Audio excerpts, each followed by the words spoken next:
বড় বড় বিজ্ঞাপন দিয়েছিল কি বার মোদী সরকার।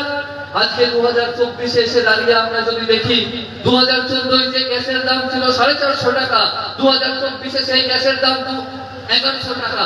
2014 সালে যে পেট্রোল ডিজেলের দাম ছিল 45 টাকা আর 65 টাকা, আজকে সেই ডিজেল পেট্রোলের দাম 90 টাকা আর 106 টাকা।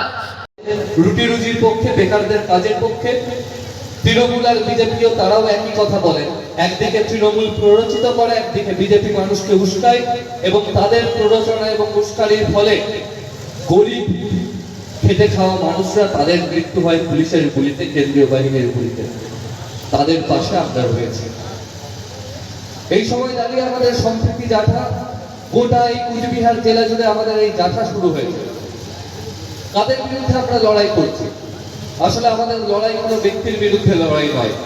আমরা দেখতে পাচ্ছি আমাদের সারা দেশ জুড়ে এই দেশে বিজেপি সরকার যবে থেকে নির্বাচিত হয়েছে, সেই 2014 সাল থেকে আজকে 2024 সাল অত্যন্ত গুরুত্বপূর্ণ একটা সময়। এই 2024-এর নির্বাচন আমাদের কাছে আমাদের দেশ বাঁচানোর লড়াই।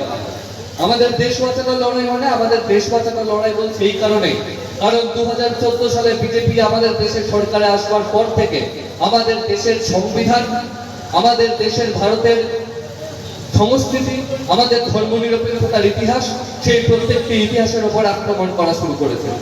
আমরা দেখেছি আমাদের যে দেশে, সেই দেশে কখনো ধর্মে ধর্মে লড়াই ছিল না, ধর্মে ধর্মে বিভাজন ছিল না।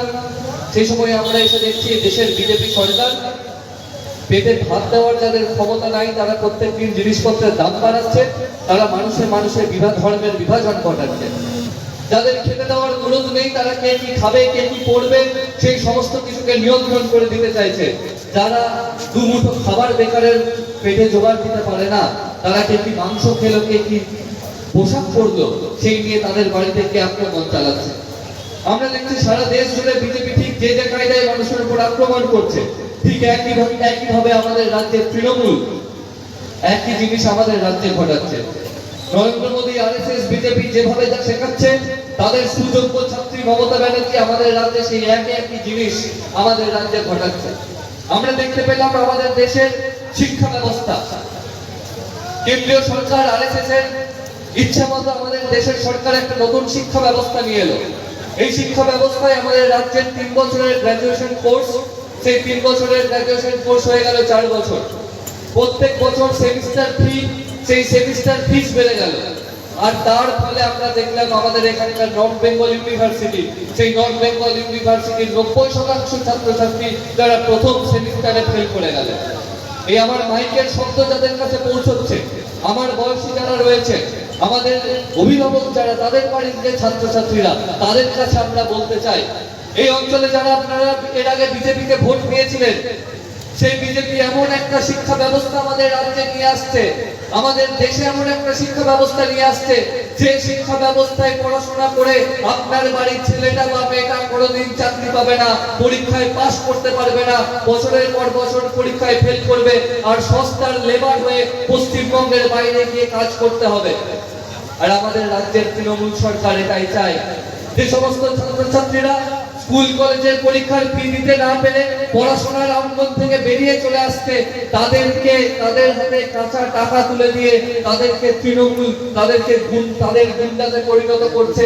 আর যাদেরকে গুন্ডাতে পরিণত করছে, তারা ভোটের দিন ভোট লুট করতে গিয়ে পুলিশের গুলি খেয়ে মরছে। বন্ধু, এই বিষয়টা আপনাদেরকে বুঝতে হবে।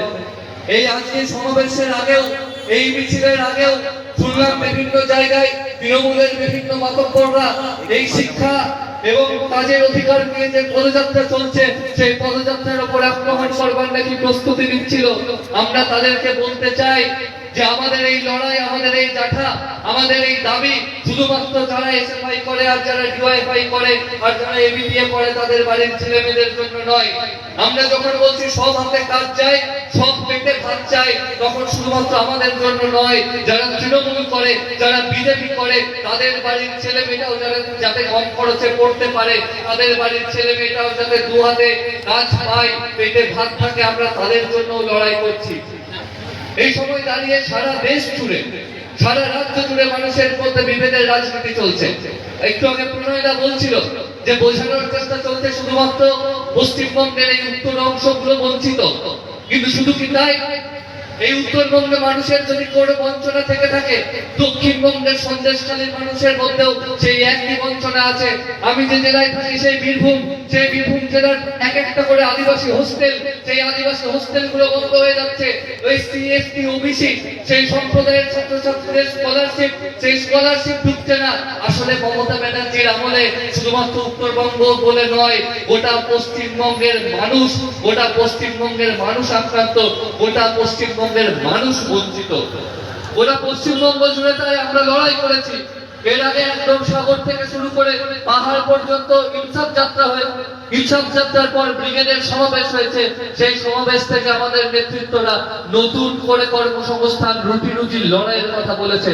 আজকে কুচবিহারে এই পদযাত্রা হচ্ছে, এই যাত্রা সংগঠিত হচ্ছে, এখানে দাঁড়িয়েও আমরা সেই এক কথা বলছি, গোটা বাংলার মানুষ তৃণমূলের কাছে, তৃণমূলের আমলে বঞ্চিত, গোটা দেশের মানুষ বিজেপির আমলে বঞ্চিত। নরেন্দ্র মোদী বলেছিল না 2 কোটি বেকারের চাকরি দেব 2014 সালের আগে, বড় বড় বিজ্ঞাপন দিয়েছিল কি বার মোদী সরকার। আজকে 2024 এসে দাঁড়িয়ে আমরা যদি দেখি, 2014 যে গ্যাসের দাম ছিল 450 টাকা, 2024 সেই গ্যাসের দাম 1100 টাকা। 2014 সালে যে পেট্রোল ডিজেলের দাম ছিল 45 টাকা আর 65 টাকা, আজকে সেই ডিজেল পেট্রোলের দাম 90 টাকা আর 106 টাকা। যে বিজেপি বোঝাতে চাইছে যে ক্লাসের বেঞ্চে তোমার যে বন্ধুটা বসে রয়েছে, আগে তার ধর্ম দেখো, সে যদি মুসলমান হয় কথা বলো না, সে যদি হিন্দু হয় তাহলে দেখো তুমি ব্রাহ্মণ কিনা, আর ওই ছেলেটা শিডিউল কাস্ট কিনা, তাহলেও বাবা কথা বলো না ওর সাথে। যারা ভাগ করে দিতে চাইছে তাদের কাছে আমরা প্রশ্ন করতে চাই, পেট্রোল পাম্পে গিয়ে যখন তেল ভরতে হয়, জয় শ্রীরাম বললে 106 টাকার পেট্রোলটা 66 টাকায় দেয়, নাকি যে গ্যাসের দাম 1100 টাকা, সেই 1100 টাকার গ্যাস হিন্দু সম্প্রদায়ের মানুষের জন্য 450 টাকায় দেওয়া হয়? আসলে হিন্দু, মুসলমান, শিখ, খ্রিস্টান সমস্ত মানুষ এই তৃণমূলের বিজেপির আমলে বঞ্চিত হয়ে চলেছে। আর তার বিরুদ্ধে দাঁড়িয়ে আমরা লড়াই করছি। কিন্তু আমরা যখন রাস্তায় দাঁড়িয়ে লড়াই করছি, আমরা যখন পার্লামেন্টের ভিতরে দাঁড়িয়ে লড়াই করছি, তখন আরেক দল তৃণমূল, যারা মুখে খুব বড় বড় কথা বলে, বিজেপির বিরুদ্ধে কথা বলে, আমরা দেখতে পাচ্ছি তৃণমূল আর বিজেপির মধ্যে এক অদ্ভুত রকমের সেটিং হয়ে যাচ্ছে। কখনো কখনো নরেন্দ্র মোদী কলকাতায় উড়ে আসছেন, আবার কখনো কখনো মমতা ব্যানার্জি চলে যাচ্ছেন দিল্লিতে, কখনো কখনো কলকাতায় গিয়ে মমতা ব্যানার্জি ধর্ণা দিচ্ছে। কখন ধর্ণা দিচ্ছে, যখন মনে হচ্ছে সিবিআই এবার একটু ভাইপোকে ডাকতে পারে, ভাইপোর বউকে ডাকতে পারে, ভাইপোর বউ কোথা থেকে কোন সোনা পাচার করেছে সেই খবর যখন বেরিয়ে যাচ্ছে, মনে হচ্ছে ভাইপোকে এবার তুলবে, মমতা ব্যানার্জি চলে যাচ্ছে ধর্ণা দিতে। আসলে ওটা ধর্ণা দেওয়া নয়, মমতা ব্যানার্জি মোদী ভাইকে বলছে আমায় একটু ধর্ণা দু হাতে চেপে ধর্ণা। আর নরেন্দ্র মোদী কখনো কখনো মনে হচ্ছে পার্লামেন্টে কোনো বিল পাস করাতে হবে, তখন নরেন্দ্র মোদী দিল্লি থেকে কলকাতায় উড়ে আসছেন, রাজভবনে দুজন মিলে বসছেন, দিদি মোদীকে শাল দিচ্ছে, মোদী দিদিকে মালদার আম দিচ্ছে, আর মানুষকে জনগণকে বোকা বানাচ্ছে। আর মমতা ব্যানার্জি, নরেন্দ্র মোদী দুজন মিলে চুপচুপকে কাপড়া পেয়ার, হ্যাঁ ওদের পেয়ারের চোটে মানুষের পেটের ভাত আর রাতের ঘুম উড়ে যাচ্ছে। মানুষের কর্মসংস্থানের দাবিতে আমাদের এই লড়াই, আমাদের এই যাত্রা। কেউ তৃণমূল কোন কাজটা করেছে এতদিন ধরে? তৃণমূল যে কাজটা করেছে সেটা হচ্ছে চুরি আর বাটপাড়ি। কি চুরি করেনি? মানুষের 100 দিনের কাজের টাকা চুরি করেছে, মানুষের পায়খানার যে টাকা আসে পঞ্চায়েতের সেই টাকা চুরি করেছে, আমফানের ত্রাণের টাকা চুরি করেছে, তিরপলের টাকা চুরি করেছে। তৃণমূল খাই না এমন কোনো জিনিস নাই।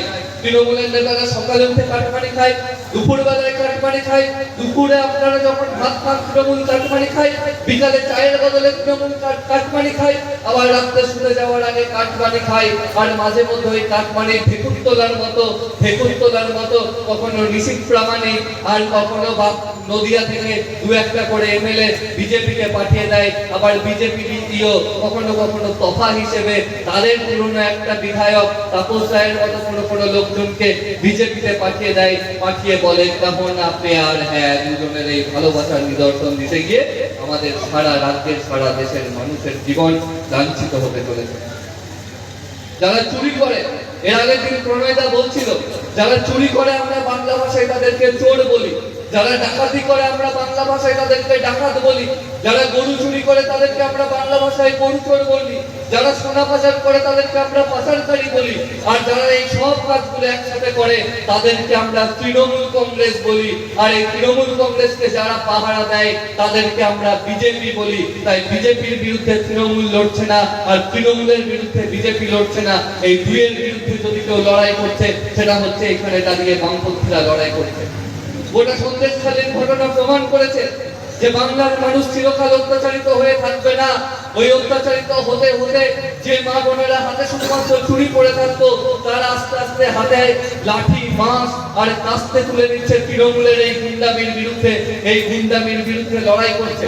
গোটা সন্দেশখালীর ঘটনার পরে তৃণমূলের নেতারা যখন আর রাস্তায় বেরোতে পারছে না, তখন তারা নতুন করে মমতা ব্যানার্জির মনে হলো যে আরো রাজ্যের গোটা সমস্ত ছোটখাটো মাঝারি চোরগুলোকে জড়ো করি, আর চোরগুলোকে জড়ো করে 10 তারিখ ব্রিগেডের মাঠে জনগর্জন সভা করব।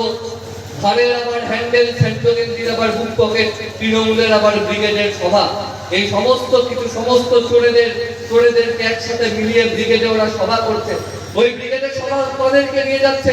এই দেখবেন গ্রামাঞ্চলের মানুষজন যারা বিভিন্ন সেলফ হেল্প গ্রুপ বা বিভিন্ন লোন সংস্থা সেগুলোর সাথে যুক্ত, তাদেরকে ভয় দেখানো হয় যে তৃণমূলের মিছিলে না হাঁটলে তোমাদের ওই সমস্ত সুযোগ সুবিধা বন্ধ হয়ে যাবে, তৃণমূলের মিছিলে না হাঁটলে তোমার ঘরটা ভাঙচুর হবে, তৃণমূলের মিছিলে না হাঁটলে তোমার বাড়ির মেয়েটা কলেজে পৌঁছতে পারবে না। আর 4 দিন ধরে আমাদের এই জায়গায় যারা হাঁটছে, এই জায়গায় যারা হাঁটবে, তারা আমাদের আপনাদের প্রত্যেক দিনের রুটি রুজি লড়াইয়ের জন্য হাঁটছে, তাদের লড়াইয়ের জন্য রাস্তায় হাঁটছে। এই সময় দাঁড়িয়ে আগামী এই জাঠার শেষে 11 তারিখ যে সমাবেশ হতে চলেছে, সেই সমাবেশ থেকে আমাদেরকে শপথ নিতে হবে গোটা রাজ্যের গোটা দেশের বেকার খেটে খাওয়া মানুষ, সেই বেকার খেটে খাওয়া মানুষদের জন্য আমরা আমাদের লড়াইকে আরো তীব্রতর করব। আমরা এই যে গোটা জাঠা, সেই জাঠায় আমাদের যে ট্যাবলো, সেই ট্যাবলোয় আমরা স্লোগান লিখেছি, সেই ট্যাবলোয় আমরা লিখেছি জন্মেছি নিয়ে বিপ্লবী পরোয়ানা, জন্মেছি নিয়ে বিপ্লবী পরোয়ানা, বুকের এই বলছে বলছে লড়াই হবে হার না মানা, লড়াই হবে হার না মানা। আর সেই হার না মানা লড়াইয়ের শপথ নিতে আগামী 11 তারিখের সমাবেশের বক্তা কমরেড মীনাক্ষী মুখার্জি, কমরেড দেবাঞ্জন দে সহ আপনাদের এখানকার গণ আন্দোলনের নেতৃত্ব, সেই সমাবেশে সকলে আসবেন। এবং নতুন করে 2024 সালে যারা পার্লামেন্টে গিয়ে আমার আপনার বাড়ির ছেলে মেয়েদের কাজের কথা বললো না, এসএসসি টেট দিয়ে যারা চাকরি চুরি হয়ে গেল, যারা চাকরি পেল না, তাদের কথা যারা বললো না, বিজেপির টিকিট পাওয়া বিশ্বজিৎ কুন্ডু যে তৃণমূলের আগে নেতা ছিল, টেটের চাকরি বিক্রি করেছিল, সেই চাকরি বিক্রি করা বিজেপির বিশ্বজিৎ কুন্ডু আর গরিবের ভগবান সাজা বিচারপতি অভিজিৎ গাঙ্গুলি দুজনেই এখন বিজেপির নেতা হয়ে বসে রয়েছে। তাদের বিরুদ্ধে কথা যদি কাউকে বলতে হয়, সাধারণ মানুষের কথা যদি কাউকে বলতে হয়, সেই কথা বলার শপথ আমাদের হোক আগামী 11 তারিখের সমাবেশ সকলে আসবেন। এই আশা আহ্বান প্রত্যাশা রেখে আমার কথা শেষ করলাম।